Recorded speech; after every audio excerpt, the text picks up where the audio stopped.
हम तो जीजे पराजी का करी दीदी हरम जादी हो हम तो जीजे पराजी।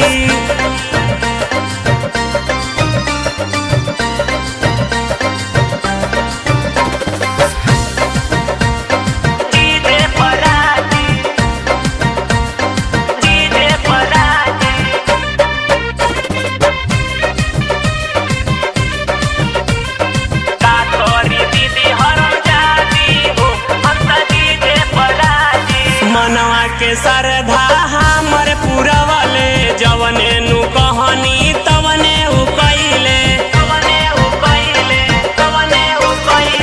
मनवा के सरधा हमर जीजा पुरवले जवने हम कहनी तवने उ कइले मर गइले अचके में बाजी हो हम त जीजे पराजी मर गइले अचके में बाजी हो हम त जीजे पराजी का करी दीदी हरम जाती हो हम त जीजे पराजी का करी दीदी हरम जाती हो हम त जीजे पराजी।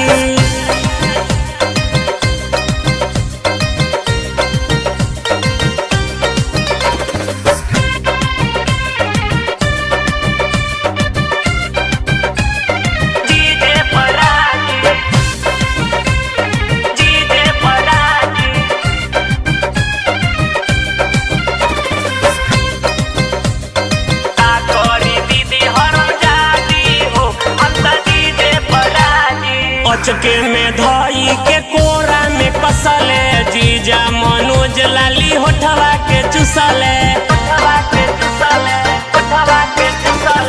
अचके में कोरा में धई के कसले जीजा मनोज लाली होठवा के चुसले मिलो बा हमके आजादी हो हम त जीजे पराजी मिलो बा हमके आजादी हो हम त जीजे पराजी का करी दीदी हरम जाती हो हम त जीजे पराजी का करी दीदी हरम जाती हो हम त जीजे पराजी दीदिया के भइल जब से शादी हो हम त जीजे पराजी दीदिया के भइल जब से शादी हो हम त जीजे पराजी का करी दीदी हरम जाती हो हम त जीजे पराजी का करी दीदी हरम जाती हो